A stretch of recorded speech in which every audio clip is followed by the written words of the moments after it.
Bonjour à toutes et à tous, bienvenue pour ce nouveau tirage sentimental. J'espère que vous allez bien. Aujourd'hui, j'ai envie de commencer par tirer une carte avec l'oracle des créatures légendaires. On va voir un petit peu quelles sont les énergies, quelles sont les tendances pour les personnes qui regardent ce tirage. Quelles sont les énergies au niveau sentimental pour vous? Est-ce qu'il y a des choses à travailler plus précisément? Enfin voilà, on va aller voir un petit peu tout ça. Allez, on démarre. Qu'est-ce que les créatures légendaires ont envie de dire à mes consultants par rapport à leur situation sentimentale? Alors attendez, je vais allumer un peu parce que il est 4 h de l'après-midi, mais on a l'impression qu'il fait nuit noire. Allez, c'est parti.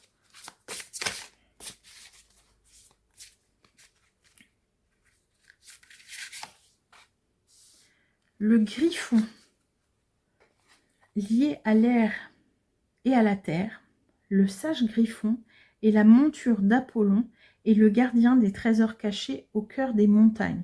Apollon, hein, qui est aussi traditionnellement rattaché à la beauté, aux arts, la musique. C'est aussi rattaché au soleil, hein, puisque normalement c'est lui qui conduit le char, qui fait que le soleil se lève tous les jours. Donc on est vraiment dans cette histoire-là. Et puis le côté un peu plus sombre aussi chez Apollon, c'est l'histoire qu'il a vécue avec Cassandre, qui le rejette et à qui il donne le don de voyance en lui disant oui, personne ne te croira jamais. Donc il a aussi un petit côté un peu sombre, cet Apollon-là. Alors le griffon, lui, il correspond à la force, la noblesse, et parfois il peut manquer de souplesse et d'adaptabilité. C'est quelqu'un qui possède un grand sens de l'honneur. Il déteste l'injustice, il encourage à la loyauté et à la droiture. Cette noble créature peut représenter une personne très fiable autour de vous, qui peut vous conseiller en fait, d'accord? Mais c'est aussi quelqu'un qui peut être un peu trop rigide. Alors, ça annonce un climat de confiance, d'honnêteté, d'équité. C'est tout ce qui est en lien avec les contrats. Alors ici, on est vraiment dans le côté chevaleresque. Alors, est-ce que c'est vous qui attendez ça? Voilà. Est-ce que vous aspirez à vivre une histoire avec quelqu'un qui correspond à ces critères-là, hein, de loyauté, de fidélité, d'honneur? Est-ce que pour vous, c'est des valeurs qui sont importantes pour construire une relation? Ou est-ce que vous allez attirer quelqu'un dans ces énergies-là? Peut-être aussi. Mais en tout cas, ça peut aussi être quelqu'un qui vous semble un peu rigide, un peu buté. Alors si c'est vous, soyez plus souple. Ça peut être aussi quelqu'un qui est arrogant, un peu présomptueux, un peu susceptible, vous voyez, un peu soupolé. Donc là, ici, les énergies, c'est ok.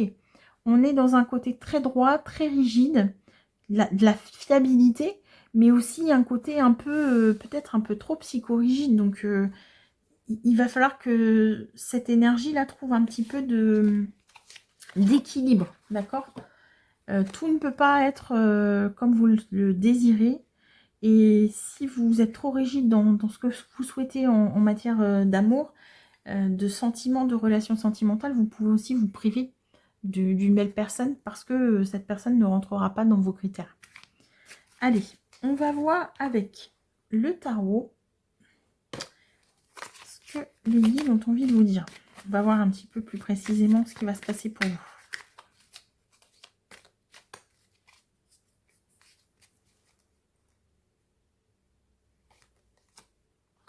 Le fou, allez. Là, on est vraiment, c'est 2 salles, 2 ambiances. Hein. Donc, c'est ce que je disais, on vous demande de lâcher prise. Vous êtes trop rigide, trop psycho-rigide. Voyez, vous suivez pas assez votre cœur. Vous êtes trop dans les codes. Vous avez l'impression que l'amour obéit à des règles, à des cycles. Mais c'est pas aussi simple que ça. D'accord, il y a autre chose. Les émotions, les sentiments, c'est pas aussi simple que ça. Il n'y a pas de mode d'emploi en fait. 10 de Pentacle.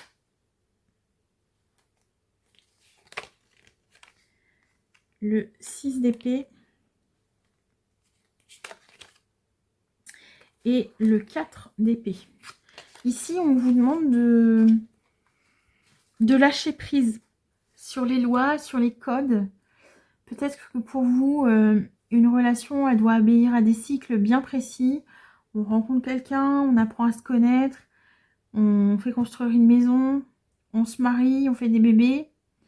En fait, peut-être que tout ça, ça va vous arriver, mais pas dans l'ordre désiré au départ. Avec l'énergie du fou qu'on avait tout à l'heure, il faut aussi parfois accepter de se laisser porter par les choses.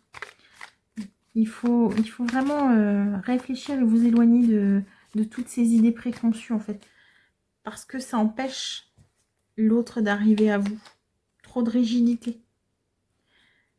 Le valet de pentacle, la mort, l'arcane sans nom, et le roi de bâton. Ici, on vous demande de repartir, en fait, sur de nouvelles bases. Voilà. Peut-être que jusqu'ici, ce que vous avez vécu, ça ne vous convenait pas, ou ça n'a pas été comme vous vouliez. Et en fait, là, on vous dit, allez, c'est pas grave, on repart. Et le roi de bâton, hein, il est dans l'action, donc c'est lui qui décide quand il lance les choses et ce qu'il veut lancer, les projets qu'il veut lancer. La tempérance. Vous voyez, je vous parlais d'équilibre, de mesure.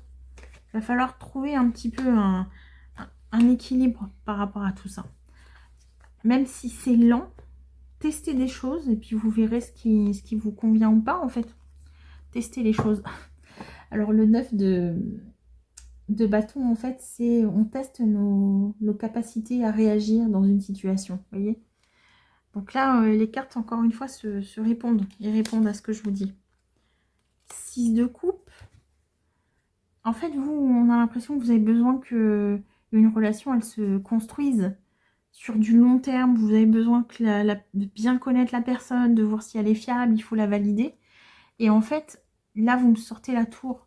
Donc, potentiellement, vous pouvez avoir un coup de foudre. La roue va tourner, en fait. Mais c'est quelque chose qui est complètement hors code. C'est complètement déphasant, ça vous tombe dessus. Vous pourriez peut-être même avoir un coup de foudre pour quelqu'un. Un fou, un mât, qui est complètement, j'allais dire, dans une sphère différente. C'est comme si vous évoluez dans des milieux différents. Mais ça peut être aussi bien au niveau spirituel que professionnel. Enfin, là, ici, avec la grande prêtresse, c'est le savoir, mais le savoir aussi spirituel. Hein. Alors, si vous êtes ici, j'imagine que vous avez certaines croyances en l'univers, dans les guides et tout ça. Et peut-être que vous allez rencontrer quelqu'un qui va être aux antipodes de ça. C'est-à-dire que ça va être quelqu'un de beaucoup plus fermé. Je ne sais pas pourquoi, quand je vois ce griffon-là qui se tient, j'ai l'impression de quelqu'un de rigide, mais dans le sens militaire du terme, en fait. D'accord? Et vous, vous êtes plus un mât... vous laissez un peu plus la chance au produit, j'ai envie de dire. Et c'est vraiment ça. Alors, le 9 d'épée, la lune,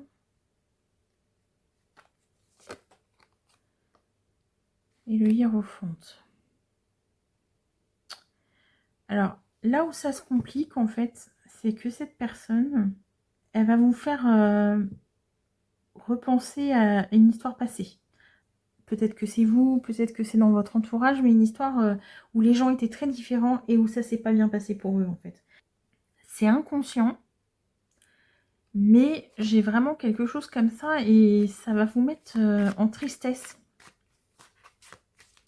Il y a une rupture qui n'a pas été surmontée. Alors, est-ce que c'est au niveau personnel? Est-ce que c'est dans votre vie d'aujourd'hui?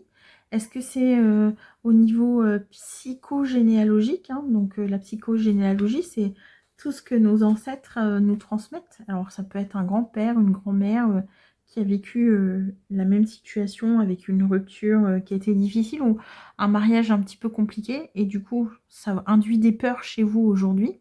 Ou au niveau karmique, ça, je n'ai pas la réponse, mais en tout cas, c'est quelque chose qui est enfoui et qui n'est pas conscient chez vous. Le jugement. La justice. Et en même temps, j'ai l'impression que cette histoire, elle se concrétise. Donc, est-ce qu'il faut prendre conscience de tous ces bagages-là que vous portez pour les transcender, j'ai envie de dire. Peut-être que vous avez eu un exemple de couple autour de vous ou des parents qui étaient à l'opposé où ça s'est pas très très bien passé. Et là, ce qu'on vous demande, c'est de dépasser ça parce que ça leur appartient en fait. Et votre histoire à vous, en fait, elle va être beaucoup plus équilibrée. Il y a la notion d'engagement aussi, hein, jugement, justice. Cet engagement, il va vers du bien-être émotionnel. L'autre histoire, elle était dans du chagrin, de la tristesse. Et cette histoire-là, avec ces deux personnes qui sont aux antipodes, et ben en fait, elle va vous ouvrir. Il y a une ouverture de cœur. Alors peut-être que ce griffon-là s'est protégé longtemps par peur, par crainte de souffrir. Et il ou elle avait décidé que ce serait comme ci ou comme ça et pas autrement. Et finalement, l'univers va lui ramener une expérience qui va lui faire peur, qui va vous effrayer au départ et qui finalement va vous amener vers un équilibre et une ouverture du cœur. Ben ouais. L'as de pentacle, hein, c'est la petite graine qu'on plante. Donc non seulement on va faire des sentiments, mais aussi on va faire des projets.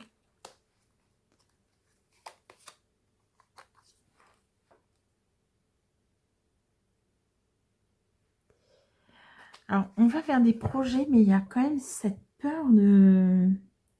Il y a toujours dans un coin de votre tête, ah oui, mais ça va mal se finir. Ah non. Non, non, non. C'est une vraie opportunité, en fait, de transcender cette crainte, cette peur.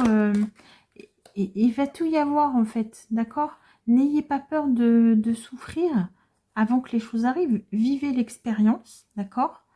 Alors, on a tous hein, des squelettes dans nos tiroirs, on est d'accord.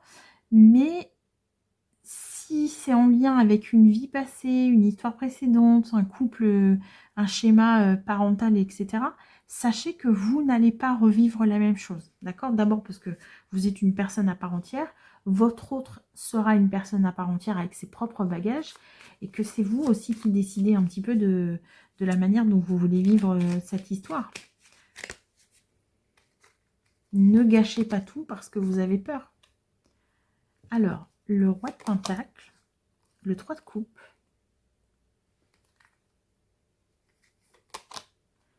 et l'empereur. On sent que l'autre personne qui vous est destinée, c'est quelqu'un qui est responsable. Alors, on a parlé du fou tout à l'heure. Peut-être que votre crainte, c'est de tomber sur quelqu'un qui est un peu trop léger, un peu en dilettante, quoi. Qui prend pas ses responsabilités et ça vous saoule, en fait. Ça peut être aussi des choses de cet ordre-là. Se dire, voilà, moi, j'ai les deux cas. Hein. Soit vous êtes plutôt dans une forme de spiritualité où on va vous amener quelqu'un de rigide et ça va vous embêter parce que bah, vous avez besoin d'être avec quelqu'un qui est un peu plus connecté, voilà. Ou au contraire, c'est vous qui êtes un peu trop rigide et on va vous amener quelqu'un d'un peu plus connecté et un peu plus léger. Mais c'est pas parce qu'on est lié à des énergies, on va dire, plus spirituelles, moins ancrées dans la matière, qu'on n'est pas responsable. On gère toutes et tous notre quotidien. Et ici, ce que ça vous montre là, c'est que l'empereur, il est capable hein, de prendre ses responsabilités. Mais en tout cas, il sera beaucoup moins rigide que ce griffon-là, en fait. Hein. D'accord? Il faut vraiment travailler sur cette notion de rigidité. Alors, le 4 de coupe. En plus, cette rigidité-là, elle vous a empêché ou elle empêche cette personne de voir les bonnes choses qui arrivent. Hein. On a une 4e coupe ici qui arrive, et c'est le page de coupe qui arrive. Donc c'est l'amour. Donc il ne faut pas se laisser empêtrer par des pensées négatives, essayez toujours de voir du positif. Hein. Alors, on ne vit pas dans le monde des bisounours, on est d'accord. Mais ne laissez pas votre petite voix intérieure vous saborder, vous saboter, juste parce que vous avez peur. Surtout qu'en plus, là, vous portez des énergies qui ne sont pas vraiment les vôtres. Donc, c'est encore plus dommage. On va aller voir avec le Tanis le Normand si les guides ont encore des messages pour vous.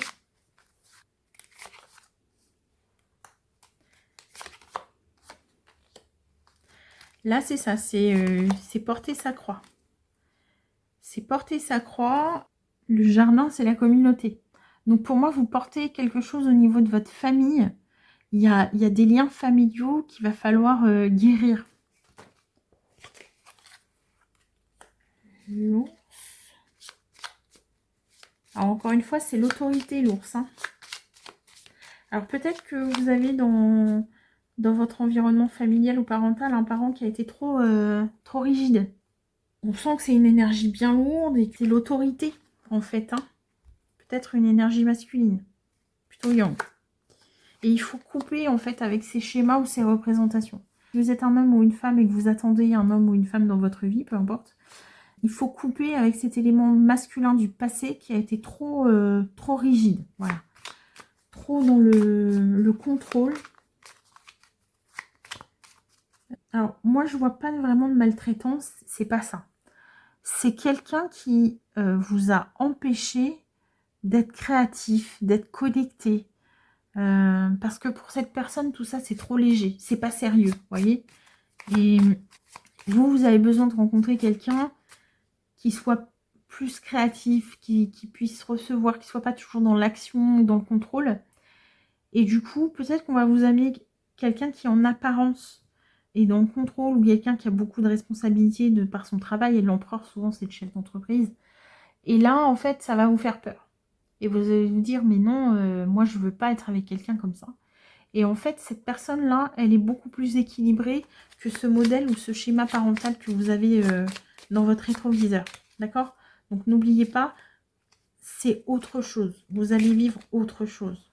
Parce que ça vous grignote vraiment. Hein. Et ça vous empêche de rencontrer un amour sincère. D'accord? Il y a vraiment... il y a vraiment cette peur-là de... Et puis, il y a peut-être aussi la peur des enfants. Peut-être que vous avez peur de vous engager avec quelqu'un ou que l'autre personne a peur de s'engager avec quelqu'un parce qu'il a peur d'avoir des enfants. Pourquoi je vous dis ça? Ici, on a l'amour. Ici, le lys, ça peut être en lien avec la sexualité. Et souvent, les poissons sont associés à l'argent, mais ça peut aussi être, vous savez, les petites bébêtes, les gamètes mâles, on va dire, qui vont vers de la fécondité. Et c'est peut-être ça aussi qui vous fait peur. Se dire, bah oui, mais si il ou elle est un peu trop rigide, est-ce que je vais pas revivre ça en créant ma propre famille avec cette personne? On va voir la clé pour vous. Qu'est-ce que c'est? Déjà, c'est de laisser derrière vous ce schéma parental.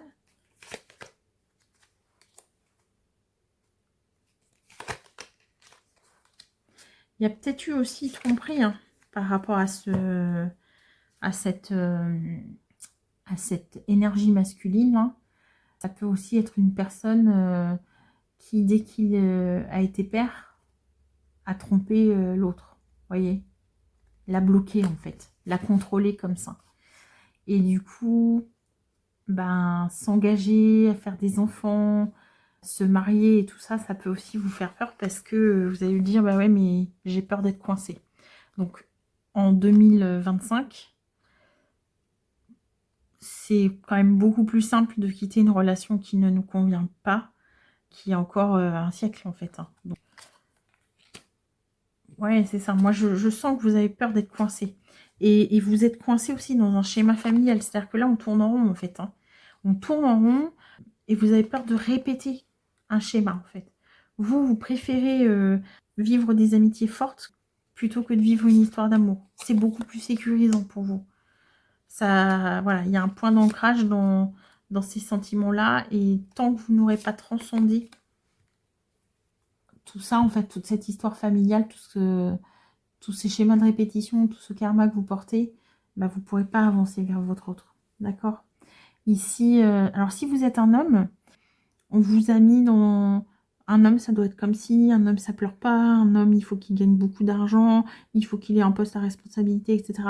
Et vous allez être beaucoup plus dans la créativité, vous allez être connecté à des énergies de voyance, enfin, vous voyez, des choses un peu comme ça, de médiumnité, enfin, des choses un peu plus spirituelles, ésotériques.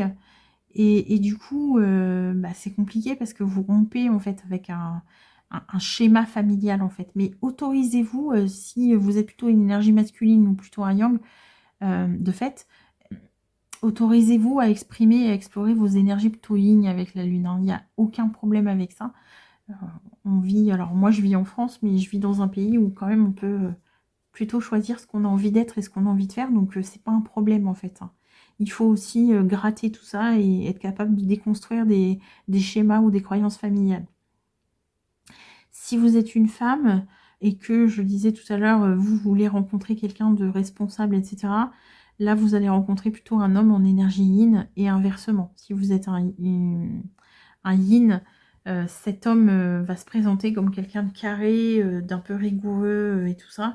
Et en fait, c'est aussi quelqu'un de connecté et qui est capable d'exprimer sa part de féminité. Donc, pas de souci. Vraiment, là, vous avez beaucoup de travail parce que c'est jamais simple en fait de comprendre tout ce qui nous relie à ces schémas familiaux. Alors, si c'est au premier ou au deuxième niveau, parents, grands-parents, on voit à peu près, mais parfois c'est un peu plus compliqué que ça. Je n'ai pas expérimenté personnellement, mais je sais que des outils comme les constellations familiales, ça peut être intéressant. Ça permet de décortiquer un petit peu tout ça et puis de transcender et de passer à autre chose. Voilà mes chers amis, j'espère que ce tirage vous aura plu. N'hésitez pas à liker, à partager et à vous abonner. Et je vous dis à très bientôt.